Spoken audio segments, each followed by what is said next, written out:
Welcome again to Texas. Aujourd'hui, on teste les pires fast-food de tous les États-Unis. On a fait une sélection très intéressante de fast-food avec les pires évaluations, mais également les pires réputations dans la globalité du pays. Au menu, des hot dogs douteux, des sandwichs de roast beef, le pire poulet frit et encore plus de belles trouvailles.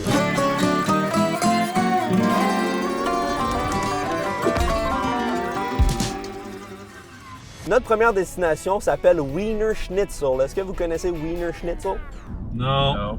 Moi non plus, mais le nom est absolument cursed. Il se spécialise dans les schnitzel et dans les wieners, donc dans les hot dogs et les côtelettes panées, je pense, quelque chose comme ça. J'ai sélectionné quelques reviews 1 étoile pour qu'on voit à quel point c'est catastrophique. C'était en fait la pire chose que j'ai jamais mangée. Les hot dogs sont horribles. Venir ici était en fait la pire erreur que j'ai jamais commise. On n'y va pas à moitié, mon petit Spencer. C'était le hot dog le plus dégoûtant que j'ai jamais mangé. Je n'y retournerai jamais. C'est le fun. On y va avec un review en anglais. Pratiquer un peu la langue. 1 étoile. Somebody needs to check on the employees. I'm pretty sure each of them has had a lobotomy. Les employés lobotomisés. On arrive. J'aperçois le panneau avec le gros W de Wiener Schnitzel. The world's largest hot dog chain. Je tiens à préciser que j'ai pas du tout regardé le menu, donc on va aller à la commande à l'auto, on va aller au drive et on va complètement improviser de A à Z pour notre Wiener Schnitzel. Mais rapidement, on est tombé sur un premier problème. Oh! OK, we'll come back. Thank you. Putain, il accepte seulement du cash. On n'a pas de cash. Ah, toi, t'en as? J'ai genre 15 balles. C'est déjà mauvais signe quand un fast-food accepte seulement le cash. On a seulement 15 $ américains qu'on avait de côté, en espérant que ce soit assez pour avoir un petit aperçu du menu de Wiener Schnitzel. Ça avait pas l'air particulièrement cher, quoique 3 $ américains pour un hot dog. C'est quand même cher. Deuxième essai. I'll have a chili cheese dog, please. Hello? One chili cheese dog? On a fini par compléter notre commande et on s'est approché de la fenêtre. Pour un hot dog, un corn dog et une frite ranch, ça a coûté un total de 10,47 $, ce qui est pas abusément cher, je trouve. Après, on n'a pas encore vu la qualité de la nourriture. Selon ce que j'ai aperçu rapidement, le menu a l'air plutôt classique. On a plusieurs variétés de hot dogs. On a des hot dogs avec des légumes. Mais la plus grande spécialité ici, c'est le chili dog. Donc évidemment, c'est ce que j'ai pris. Je suis allé avec ce qui semblait le plus représentatif. Selon vous, est-ce que ça va être bon? C'est tough à manquer un hot dog, genre. C'est vrai, t'as raison. We got the Wiener Schnitzel. C'est très chaud, bon signe déjà. Ça sent la friture, ça sent le gras, ça sent la malnutrition, ça sent tout ce que j'aime. Dans le sac, on a notre corn dog, ce qu'on appelle au Québec un bon vieux pogo. Et ça a l'air littéralement du pogo le plus classique que j'ai vu de ma vie. On a le chili cheese hot dog, qui est plutôt petit en fait pour 3 $. Je m'attendais à un énorme hot dog avec une grosse saucisse. Ouais, ça a vraiment pas l'air bon. J'ai une drape, ça sentait le pire. Ça, c'est moi, par contre. Et on a notre frite. Ça a du potentiel. Une frite avec du chili, de la sauce ranch, du fromage. Commençons avec la belle frite. Ça m'inspire confiance, légèrement. Oh! Je nécessite 8 litres d'eau parce que c'est la chose la plus salée que j'ai mangée de ma vie. J'ai été asséché de tous mes liquides corporels. J'ai besoin d'électrolytes immédiatement. Franchement, la composition est bonne, l'idée est bonne, le fromage est bon, petite sauce ranch un petit peu acidulée. Le chili, il y a plein d'épices mexicaines. Le bacon, trop salé. Il y avait du potentiel. C'est ça que je comprends pas ici souvent. Les assaisonnements sont poussés au maximum à un tel point que ça rajoute rien aux saveurs. C'est juste trop. C'est ben trop salé, genre, tu peux pas prendre du plaisir à manger ça. On avait demandé des petits sachets de ketchup et de moutarde, on les a pas eu. Peut-être que les reviews avaient raison et que les employés ont été effectivement lobotomisés. Pourquoi pas se nettoyer le palais avec un bon gros corn dog sans assaisonnement. Normalement, je mets ketchup moutarde, mais bon, lobotomisation. Let's go! Oh, wow! J'ai l'habitude de manger des corn dogs. C'est la première fois que c'est comme ça. La pâte externe a une belle croûte et c'est légèrement sucré. On dirait un peu une saucisse dans un enrobage de pancake. Car tu veux goûter? Pas goût. Dans le dog, oh non! Il y en a partout. T'es sérieux? C'est l'heure d'essayer le plat principal, l'élément déclencheur du Wiener Schnitzel, le Wiener. Il n'y a pas de schnitzel finalement, je réalise ça. Il n'y a aucun schnitzel. Allons-y. En fait, c'est le chili qui est extrêmement salé. La saucisse est al dente, encore un peu croquante. Le chili, on dirait une sauce spaghetti de cafétéria gélifiée avec la fécule de maïs et 2 livres de sel. J'ai envie de rentrer au Québec, me faire une salade de tête de violon. De tête de violon? C'est quoi des têtes de violon? C'est un légume local du Québec. Pour vrai? Oui. C'est de saison en ce moment. Des têtes de violon, On hein. va te prendre une salade de piano. Avec une petite cymbale. Une petite cymbale, là. C'est un des pires hot dogs que j'ai mangé, puis pourtant, des hot dogs, c'est très difficile à rater. Hey, c'est méchant, là. La texture est pas le fun. Je vois que ça sentait le pet. Puis honnêtement, ça goûte le pet. Je suis sûr qu'il y a un des employés qui nous a pas donné le ketchup qui s'est assis les fesses dans le pot à chili, man. Le fromage jaune, il est genre gluant, man. C'est du slime en fromage. Horrible! C'est un hot dog, c'est pas si pire que ça. Là. Wiener Schnitzel, les reviews avaient raison. J'espère que les prochains vont être légèrement meilleurs au moins. C'est peu probable. 2 étoiles sur 5. Notre prochaine destination s'appelle Church's Chicken. C'est une chaîne de poulet frit qui est originaire d'ici, au Texas. Voyons voir quelques reviews qui vont nous mettre l'eau à la bouche. 1 étoile, 1 demi-heure d'attente pour un poulet basique. Les gens qui sortent se mettent en colère. Cet endroit est nul. Plus de 15 minutes se sont écoulées et personne n'est venu me donner ma nourriture. J'ai dû aller le chercher moi-même et il ne l'avait même pas préparé. De plus, aucun ustensile n'a été fourni et l'un de mes filets de poulet était cru. Honnêtement, de base, l'idée était drôle, mais là, je commence vraiment à m'inquiéter parce que c'est encore pire que tout ce que je pouvais m'imaginer. Le poulet, ça doit absolument être bien cuit. Si on mange un poulet cru, ça pourrait ruiner tout le reste du voyage. On est dans un quartier un peu douteux, entouré de prêteurs sur gage et de magasins de vape. J'aperçois l'enseigne du Church's Chicken. J'aime bien le logo, ça fait un peu rétro, ça fait un peu équipe de basketball. En arrivant au restaurant, on s'est tout de suite dirigé au drive pour passer notre commande. Hey there, can I get a 2-piece combo? On n'a rien compris, le micro était nul, on a réussi à commander. Je me suis laissé emporter par une spécialité américaine que je voulais essayer depuis longtemps qui s'appelle le Chicken Fried Steak. C'est un steak, un morceau de bœuf frit avec de la sauce dessus, de la sauce gravy dessus. Je sens que ça va être spécial. Ouais. On a la commande. Ça sent bon, mais en même temps, le poulet frit, ça sent toujours bon, même quand c'est cru. Qu'est-ce qu'on a ici? Oh, le Chicken Fried Steak. Donc ça, c'est un steak qui est frit. Ça a l'air bien gras, bien intense. On a également un biscuit, qui est un petit pain fait à partir de farine de maïs, si je ne m'abuse. C'est délicieux. En tout cas, normalement, c'est délicieux. Ça me surprend de voir les emballages. C'est comme du styrofoam. On a plus ça chez nous. Ah, c'est le gravy, la sauce gravy blanche, très appétissant, on dirait une chaudrée de palourde. Ah, brother, wow! Dans les reviews, quelqu'un se plaignait de ne pas avoir eu les fourchettes ni les couteaux, et bien effectivement, on les a pas et on a un chicken fried steak qui est censé se manger couteau-fourchette. On va y aller avec les mains, hein? Qu'est-ce qu'on a là-dedans? On a notre poulet frit, un pilon et un morceau de poulet avec encore un biscuit, pommes de terre en purée avec gravy, exactement comme au PFK. Franchement, rapidement comme ça a l'air quand même bon, j'ai rien à dire. Peut-être le steak a l'air un peu douteux, mais le poulet a l'air très bon. Commençons avec le steak. Un peu de gravy sur le dessus. Et on va se régaler. Oh! Je m'attendais pas à une texture de bœuf comme ça, hein. Je pensais que ça allait être un steak. Tu sais, un steak, tu dois croquer quand même tiré. C'est vraiment mou. C'est comme une galette de saucisse déjeuner qu'on peut avoir dans une saucisse McMuffin du McDonald's, par exemple, mais qui est panée. Donc, c'est excessivement gras et extrêmement salé. Mais malgré tout ça, je vais être honnête avec vous, je trouve pas ça désagréable à manger. C'est vraiment satisfaisant. Le gravy, c'est comme de la farine épaissie avec de la crème. Il n'y a pas vraiment de goût. C'est vraiment pas mauvais, mais je sens qu'en mangeant ça au complet, tu finis avec le plus gros mal de ventre au monde. Très étrange. Essayons le beau petit biscuit bien gras, bien moelleux. Oh yeah! Ah, ça, c'est bon, ça. Ça, je sens que je vais adorer. L'extérieur est légèrement glacé avec quelque chose de sucré. Je trouve que c'est réconfortant, c'est moelleux, petit goût beurré. Pour moi, c'est un excellent accompagnement. J'adore les biscuits, brother. On enchaîne avec le poulet frit. Pour l'instant, c'est vraiment pas dégueu, Church's. Je suis honnête, ça se débrouille, ça fait le travail. Là, par contre, je viens de réaliser que pour nos pommes de terre en purée, on n'a pas d'ustensiles. Tu pourrais peut-être les prendre à la paille. Ah ouais, ok. On commence avec le pilon, voyons voir. Je vous confirme que le poulet est bel et bien cuit. La friture est extrêmement grasse et fade. Tout ce qu'on a mangé pour l'instant est salé, mais cette friture est pas du tout salée. Le poulet est tellement gras et juteux, mais juteux de gras. Pas du jus de viande, du jus de gras. C'est vraiment plus viandeux que d'habitude. Il y a vraiment un arrière-goût de viande de chasse.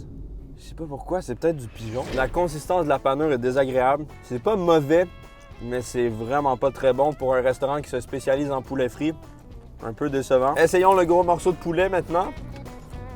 C'est un non catégorique. C'est pas mauvais, mais ça vaut juste pas la peine d'arrêter ici quand t'as plein d'autres restaurants qui font du meilleur poulet frit. Zoom sur mes doigts gras. C'est ça l'Amérique. Serre-moi la pince. No. S'il te plaît. Non. Essayons les patates pilées dans le gravy gélifié. J'ai seulement une paille, donc vous m'excuserez. Je vais essayer de me mettre ça dans la bouche comme ça, là.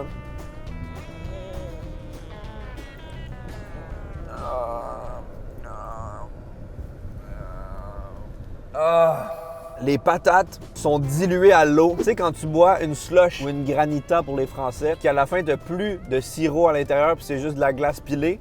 C'est ça que ça goûte, mais chaud. Drôle de comparaison, mais c'est la pire sauce brune que j'ai bu de manger. C'est gluant et il y a un goût acidulé de comme fromage, produit laitier bizarre. Church's Chicken, c'était vraiment pas très bon. J'ai pas vraiment aimé le poulet frit, mais le chicken fried steak était bon. Les biscuits sont délicieux. L'attente était pas trop longue. C'était un peu meilleur que Wiener Schnitzel, mais c'était pas bon, donc 2 étoiles et demie sur 5. Prochaine destination, Sonic Drive-In. J'ai beaucoup entendu parler de ce restaurant de fast-food. C'est quand même assez populaire et c'est assez original comme concept, donc j'ai hâte de voir. Mais ça a une très mauvaise réputation également. 1 étoile, tout ce que je voulais, c'était un verre, mais les employés étaient occupés à se battre avec des pistolets à eau et ont dû attendre 15 minutes pour avoir une boisson gazeuse. Au moins, les employés ont du fun. 1 étoile, vieille nourriture séchée. Les boissons avaient le goût du sel ajouté. 1 étoile, les plats chauds sont toujours froids et ma commande n'est jamais correcte. J'éviterai complètement cet endroit. J'ai seulement commandé quelques verres et des tout petits et dès que le sac a été ouvert, il a été immédiatement senti une odeur aigre. J'ai eu des enfants de nombreux autres endroits sonores et je n'ai jamais vécu cela. Des enfants.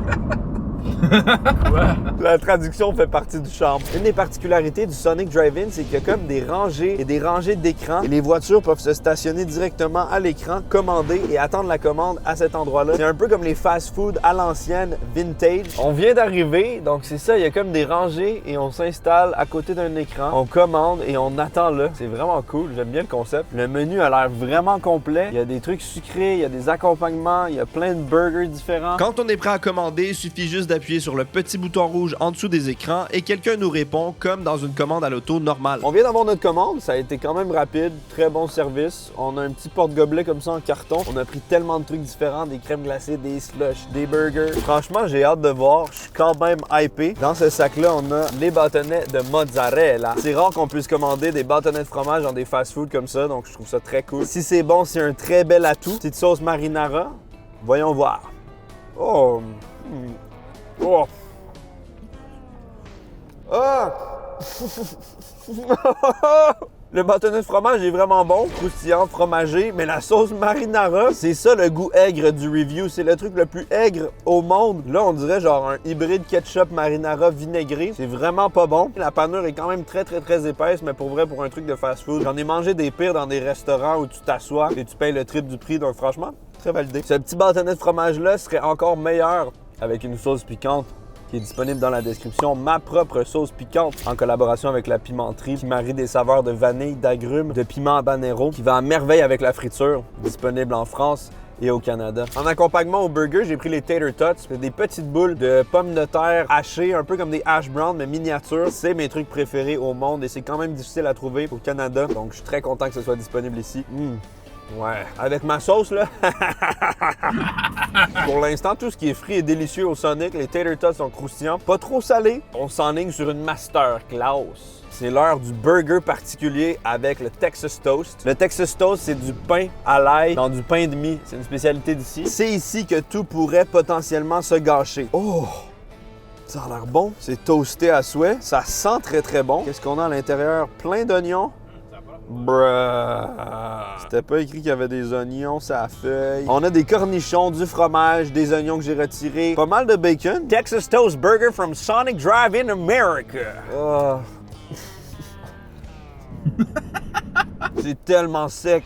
Je pense que le fait d'utiliser du pain de mie comme ça toasté, c'est pas vraiment bon dans cette situation précise. C'est encore plus sec. Le bacon est délicieux cependant. Très bon bacon. Très bon fromage. La viande un peu sèche, mais je pense que c'est le pain qui est pas fameux. Puis ça, c'est my bad. C'est moi qui ai choisi ce pain-là parce que je trouvais ça intéressant, mais il y a plein d'autres choix sur le menu. En termes de qualité, ça fait penser à du McDo. C'est pas époustouflant. La viande est quand même très sèche, mais c'est meilleur que les deux autres qu'on a testés avant. En vrai, moi j'aime super ça. Je suis pas un fan de beaucoup de sauce. Ça rentre au poste, moi c'est validé. Le mot est parfaitement choisi, là. C'est correct. Les oignons, ça aurait été mieux, par contre. Ouais, c'est vrai. Pas qu'ils aiment pas les oignons, ça. Les desserts, on va s'hydrater avec une Rainbow Slush. Une slush arc-en-ciel, sur l'image ça avait l'air magnifique. Dans la réalité, c'est douteux. Il y a des petits morceaux de fraises séchées, j'ai l'impression là-dedans. Ouh. On dirait de l'eau remplie de chlore, remplie de sucre. C'est une slush, c'est sucré. C'est rafraîchissant, mais en petite dose. Fond de toilette, hein, c'est genre du scrubbing bubbles. J'ai choisi un petit sundae au fudge au chocolat. Visuellement, on dirait vraiment quelque chose de vintage, de classique américain avec la petite cerise, la crème fouettée, le coulis de chocolat, comme on en voit dans les vieux films. Vraiment, vraiment, vraiment bon. Je suis un grand fan de sundae et là, ça vient me chatouiller exactement au bon endroit. J'ai comparé le burger au McDo. En termes de crème glacée, c'est largement au-dessus, je trouve. Plus crémeux, plus riche, meilleure qualité. J'ai également commandé un Sonic Blast. Celui-ci est au Turtle Truffle Nut. Oh, ah, non, mes pantalons, non! Il y a des mini Reese à l'intérieur et des noix pralinées. Il n'y a pas énormément de garniture, mais c'est quand même très bon. Meilleur qu'un McFlurry selon moi. En plus, on nous a offert un petit bonbon Sonic avec notre facture. Je suis vraiment surpris du Sonic. Je m'attendais à des trucs infâmes finalement. C'est quand même comestible, c'est digeste, ça se consomme. En plus, le concept est vraiment cool. Franchement, je pense que je donnerais une note de 3,5 étoiles sur 5 pour Sonic. Peut-être un 4, ça dépend des journées. Prochain arrêt, le fameux Arby's. Peut-être que vous en avez déjà entendu parler, c'est quand même assez populaire. Très hâte de voir à quoi ça va ressembler. C'est complètement différent de tous les autres fast-food parce qu'il se spécialise dans les sandwichs au roast beef. Une étoile! Cet endroit était dégoûtant avec de la nourriture froide et des boissons chaudes. Passer sur une commande en ligne seulement pour devoir encore attendre 45 minutes à l'arrivée. Quel est le but de la commande en ligne? Point d'interrogation. Une étoile! La première photo est ce qui est annoncé. Effectivement, on voit sur l'image quand même un beau sandwich généreux et à côté la triste réalité, un sandwich trop saucé avec très peu de viande et des demi-rondelles d'oignon décomposées. Pas fameux.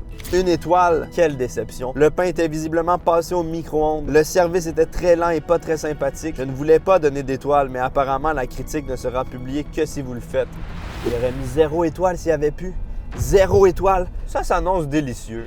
J'aperçois l'énorme chapeau de cow-boy écrit Arby's. Ça sent le roast beef, la viande froide slack. Il y a personne, c'est désert. Ça inspire pas confiance, tout ça. Malgré mes nombreuses inquiétudes, on s'est dirigé au drive pour passer notre commande. C'est important de mentionner que le service a été absolument impeccable. On a été reçus comme des rois. Mais évidemment, c'était trop beau pour être vrai. Qu'est-ce qui s'est passé? Ils nous ont oubliés. Il nous a complètement oubliés. Il n'y a aucun drink là-dedans, puis il n'y a aucun sandwich. C'est pas du tout la bonne commande. J'étais sûr, en fait. On a finalement eu notre commande après... quoi, genre 30 minutes d'attente, il y a eu un problème, ils ont complètement oublié notre commande. On a plus eu affaire à un slow food qu'à un fast food. On a commandé un number one, donc c'est le classique d'ici. C'est un sandwich au roast beef avec du cheddar et à côté on a pris les curly fries, donc les frites courbées frisées, spécialité d'ici. En plus de ça, j'ai pris des jalapeno poppers, c'est des piments jalapeno fourrés au cream cheese. Et j'ai aussi pris des tenders de poulet. Franchement, je suis surpris. Visuellement, tous les items panés ont l'air vraiment croustillants, chauds, fraîchement préparés. Ça inspire confiance, ça donne envie de l'enfouir dans sa gorge. J'ai ici les jalapenos, donc on va commencer avec ça. Oh. Dans le milieu, on aperçoit le fromage à la crème. Vraiment bon, bien croustillant. Le jalapeno rajoute un côté relevé agréable. Et le fromage à la crème fondu moelleux dans le milieu, c'est délicieux. Très bon poppers. Je crache partout. On enchaîne avec un petit tenders dans la sauce au miel moutarde. Moutarde au miel crémeuse. Ça a l'air bon ça aussi. Oh wow. Oh. Panure très épaisse. Il y a plus de panure que de viande. Le poulet à l'intérieur est tendre, juteux, panure bien assaisonnée, très épaisse. C'est pour les fans de grosses panures bien lourdes. La sauce à la moutarde de Dijon et au miel crémeuse est vraiment très bonne. Les deux ensemble, c'est délicieux. C'est l'heure de voir à quoi ressemble le fameux sandwich au roast beef. J'ai vu des images sur internet et c'est absolument abominable. Est-ce que ça va être aussi laid que ce que je pense? De la viande à fondu grise avec énormément de cheddar fondu. Il y a aussi une genre de sauce barbecue, je pense. On peut pas dire que ça ressemble à d'autres fast-food, cependant. C'est quand même original, on doit lui laisser ça. Je sais pas trop quoi en penser parce qu'au niveau du goût, c'est pas désagréable. C'est goûteux, c'est salé, c'est fromagé. Petite sauce un peu sucrée de style barbecue. Mais je sens profondément dans mes entrailles que cette viande est douteuse. Que c'est pas du tout naturel. Tu vois que c'est pas de la viande trop homogène pour être de la vraie viande. Il y a un arrière-goût bizarre, mais c'est bon. J'ai l'impression que c'est pas bon. Mais j'aime vraiment... j'aime ça. Alexis? Mange un peu de roast beef. Oh, I'm good.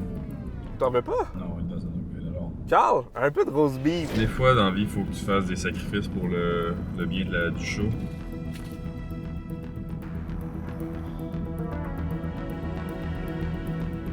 Il y a du suspense. C'est pas bien, man. Pas si pire, mais c'est la viande. Le pain est bon, ça c'est correct. La sauce fromage, je tripe pas spécialement, mais ça passe. Mais la viande, c'est bizarre. Tu veux goûter finalement? T'as changé d'idée? C'est bon, mais tu te rends compte que tu te fais violence en le mangeant. Je pense que c'est ça qui décrit bien l'expérience. Ah! Pas normal. C'est vraiment la sensation qui fait que c'est pas bon. Le goût, ça va. Regardez ça, le petit sandwich. Je vais me changer les idées un peu avec les frites curly qui ont l'air magnifiques, bien orangées, bien dorées, remplies d'épices avec la sauce Bronco du Arby's. Oh, c'est une sauce aux fruits. Oh oui, c'est bon. On a les meilleures frites de fast-food selon moi. Parmi les grandes chaînes, là, c'est les plus goûteuses, les plus assaisonnées, les plus agréables, les plus croustillantes, les plus dans la gueule. C'est vraiment très très bonne. Un petit goût barbecue. Ouais. C'est pas évident comme situation parce que je m'attendais à détester tout chez Arby's. Au final, j'aime une grande majorité des items. Tous les accompagnements sont délicieux, les sauces sont bonnes. Le service a été lent, mais les gens ont été gentils. C'est original et différent des autres fast-food. Je pense que je vais y aller avec 3 étoiles sur 5. J'espère que vous avez aimé découvrir tous ces fast-foods en ma compagnie. C'était désagréable et agréable à la même chose. Oui. Oui. Ça finit bien une vidéo. Prenez soin de vous, on se revoit bientôt pour d'autres aventures au Texas.